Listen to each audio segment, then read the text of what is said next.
এক গ্রামে এক দরিদ্র চাষা থাকত। তার কাছে একটি হাঁস ছিল। এই হাঁসটি ছিল অদ্ভুত। হাঁসটি প্রতিদিন একটা সোনার ডিম পাড়ত। সোনার ডিম দেখে চাষা খুব খুশি হতো। সে প্রতিদিন হাঁসের দেওয়া সোনার ডিম বাজারে নিয়ে যেত এবং বিক্রি করে অনেক টাকা পেত। ডিম বিক্রি করে সে ধীরে ধীরে ধনী হতে লাগল। তার জীবন শান্ত এবং সুখী হয়ে উঠল।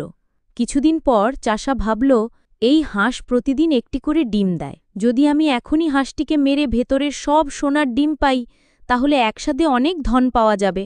লোভে চাষার মন ভরা হল। পরদিন চাষা হাঁসটিকে কেটে ফেলল, কিন্তু ভেতরে কোনো সোনার ডিম পাওয়া গেল না। চাষা অবাক হল। সে বুঝতে পারল হাঁস প্রতিদিন শুধু একটি করে ডিম পাড়ত। হঠাৎ লোভের কারণে সে সব হারিয়ে ফেলল।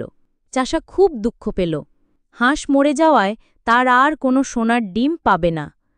সে তার লোভের জন্য নিজের সুখ আর ধন উভয়ই হারিয়েছে। গল্পের শিক্ষা: লোভ মানুষের সব ধন হারাতে পারে।